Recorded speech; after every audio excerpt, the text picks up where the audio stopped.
अपने बेहतरीन डांस के लिए अलग पहचान रखने वाले बॉलीवुड के हीरो नंबर 1 गोविंदा आज 61 साल के हो चुके हैं। करीब 165 हिंदी फिल्मों में नजर आए गोविंदा को इंडस्ट्री में आते ही पहले साल में 49 फिल्में ऑफर हुई थी। लेकिन एक समय ऐसा भी रहा जब गोविंदा कैसेट बेचने का काम किया करते थे। फिल्मी परिवार से ताल्लुक होने के बाद भी जब गोविंदा ने फिल्मों में आना चाहा तो माता पिता का सपोर्ट नहीं मिला। गोविंदा के पिता अरुण एक्टर थे, प्रोड्यूसर थे और मां सिंगर। लेकिन गोविंदा के जन्म से कुछ समय पहले ही मां बाप के बीच दूरियां बढ़ गईं, जिसका कारण पिता गोविंदा को समझा करते थे।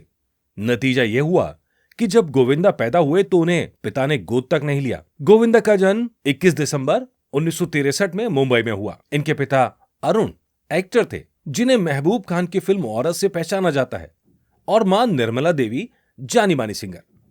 गोविंदा के जन्म से कुछ महीने पहले इनकी मां साध्वी बन गई थी। इनके माता पिता साथ जरूर रहते थे, लेकिन साध्वी बनने के बाद मां ने उनसे दूरी बना ली थी। इस बात से गोविंदा के पिता को नाराजगी थी, जो गोविंदा पर उतरी। जब गोविंदा का जन्म हुआ तो पिता ने उन्हें गोद लेने से इनकार कर दिया। उन्हें लगता था कि गर्भवती होने के कारण ही उन्होंने साध्वी बनने का फैसला किया। कुछ समय बाद जब परिवार ने समझाया तो पिता ने सभी गिले शिकवे दूर कर लिए। गोविंदा का परिवार पहले मुंबई सबर्ब में एक आलीशान बंगले में रहा करता था, लेकिन जब पिता अरुण को फिल्मों में पैसे लगाकर नुकसान हुआ तो उन्हें बंगला बेचकर विरार के एक छोटे से घर में रहना पड़ा। यहीं गोविंदा का जन्म हुआ। गोविंदा 6 भाई बहनों में सबसे छोटे थे, जिन्हें घर वाले प्यार से चीची बुलाते थे, जिसका अंग्रेजी में अर्थ है लिटिल फिंगर। वसई के बर्ता कॉलेज से बीकॉम की डिग्री लेने के बाद गोविंदा के पास नौकरी नहीं थी। कुछ समय बाद उन्होंने होटल ताज में निकली मैनेजर की पोस्ट के लिए आवेदन किया, लेकिन जब इंटरव्यू हुआ तो गोविंदा अंग्रेजी नहीं बोल पाए, लेकिन उन्हें फर्राटेदार अंग्रेजी बोलने वाला लड़का चाहिए था। जाहिर है गोविंदा को नौकरी नहीं मिली, क्योंकि उनकी किस्मत को कुछ और ही मंजूर था। महज 13-14 साल की उम्र से ही गोविंदा फिल्मों में आना चाहते थे, लेकिन उनकी मां इसके खिलाफ थी, क्योंकि वो नहीं चाहती थी कि गोविंदा फिल्मों में आए, क्योंकि पिता को इस इंडस्ट्री में आर्थिक तंगी झेलनी पड़ी थी। लेकिन गोविंदा मां को बिना बताए फिल्म स्टूडियो के चक्कर काटा करते थे। उनके मां बाप को इंडस्ट्री छोड़े सालों हो चुके थे। ऐसे में कोई उनसे बात करने को राजी नहीं होता था। गोविंदा को हमेशा से ही डांस में दिलचस्पी थी। जब 1983 में मिथुन चक्रवर्ती की फिल्म डिस्को डांसर आई तो गोविंदा ने उनके गानों पर घंटों डांस किया और अपना डांस रिकॉर्ड किया।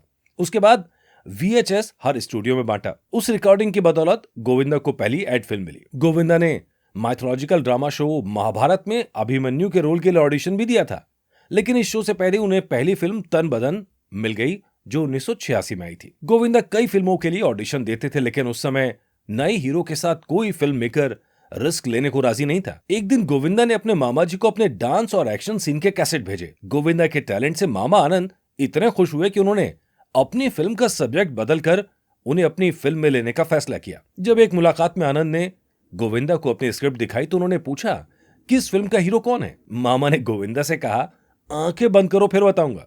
जैसे ही गोविंदा ने आंखें बंद की तो मामा आनंद ने उन्हें जोरदार थप्पड़ मार दिया और कहा, तुम ही इस फिल्म के हीरो हो। फिल्मों में कामयाबी हासिल करने से पहले बेहद गरीब हुआ करते थे गोविंदा। एक बार गोविंदा अपनी मां को छोड़ने रेलवे स्टेशन पहुंचे थे। भीड़ इतनी थी कि गोविंदा मां को ट्रेन में बैठा नहीं पा रहे थे।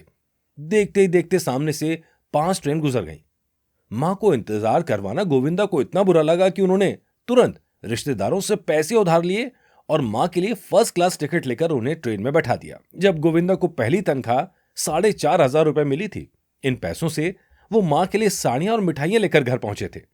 गोविंदा आज तक अपनी मां के जन्मदिन पर पैर धोकर उस पानी को पीते हैं। गोविंदा अपनी मां को इस कदर मानते हैं कि जब शादी से पहले वो सुनीता के बर्थडे पर डिनर करने ताज होटल गए थे, तब शैंपेन पीने से पहले उन्होंने मां को कॉल कर इजाजत ली थी। तन बदन गोविंदा की पहली फिल्म थी, लेकिन इससे पहले ही इल्जाम रिलीज हुई, जो उनकी डेब्यू फिल्म बनी। कल्ट क्लासिक आवारगी और महासंग्राम जैसी बेहतरीन फिल्मों में काम कर गोविंदा स्टार बन गए। फिल्मों के आने से पहले ही गोविंदा को 49 फिल्मों में काम करने का मौका मिला। 1989 की जंगबाज में गोविंदा राजकुमार के साथ नजर आए। इस शूटिंग के दौरान सीनियर कलाकार राजकुमार ने न्यू कमर गोविंदा की खूब बेइज्जती की। गोविंदा शूटिंग के दौरान एक नई शर्ट पहनकर पहुंचे थे, जो राजकुमार को बहुत पसंद आई। तारीफ सुनते ही गोविंदा वैनिटी वैन में गए और शर्ट निकालकर तुरंत राजकुमार को भेंट कर दी। कुछ समय बाद जब गोविंदा सेट पर आए तो उन्होंने देखा राजकुमार उनकी दी हुई शर्ट के टुकड़े से नाक पहुंच रहे।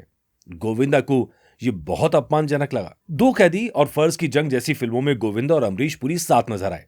एक फिल्म के दौरान दोनों के बीच इतनी बहस बढ़ गई कि अमरीश ने गोविंदा को थप्पड़ मार दिया। एक दिन सुबह 9 बजे के शूटिंग शेड्यूल में गोविंदा शाम 6 बजे पहुंचे। वहीं अमरीश पुरी सुबह 9 बजे से बैठे इंतजार कर रहे थे। जैसे ही गोविंदा आए तो अमरीश ने उन्हें खूब सुनाया। बहस इतनी बढ़ गई कि अमरीश ने गोविंदा को जोरदार थप्पड़ मार दिया।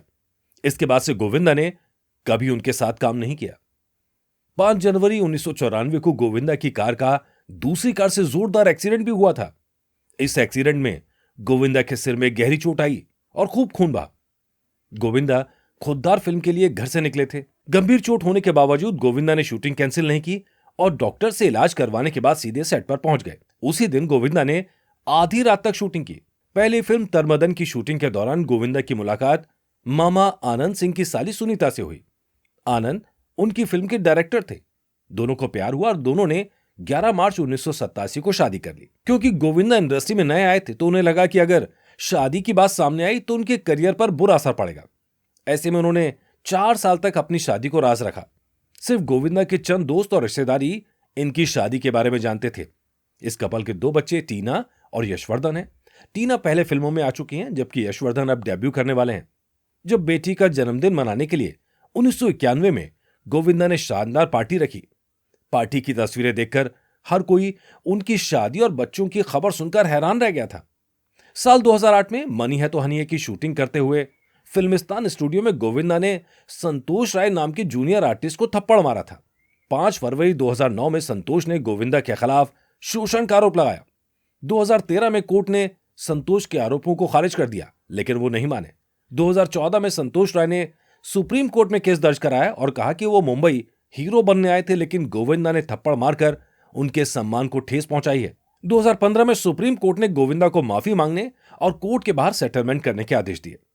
इस मामले में गोविंदा ने सफाई करते हुए कहा, संतोष सेट पर लड़कियों से बदतमीजी कर रहा था, इसलिए उन्होंने थप्पड़ मारा। इसके बाद बीते साल में गोविंदा के पैर में गोली लगने से अचानक गोविंदा फिर से सुर्खियों में आए और तब याद आया कि एक वक्त का ये स्टार आजकल गुमनामी के अंधेरे में खो रहा था। गोविंदा ने राजनीति में भी अपने कदम रखे, अपनी किस्मत आजमाई, लेकिन उनकी सही जगह वो खुद जानते हैं। उनकी सही जगह है दर्शकों के दिलों में, जहां उन्होंने सालों तक अपनी अदाकारी से, अपने एक्शन से, अपनी कॉमेडी से लोगों को लोहा मनवाया। एक लंबा वक्त गोविंदा ने गुमनामी में बिताया, लेकिन आने वाले वक्त में 4 फिल्में अब गोविंदा का इंतजार कर रही हैं और उम्मीद की जा रही है कि इन 4 फिल्मों से गोविंदा बॉलीवुड में फिर से कमबैक करेंगे।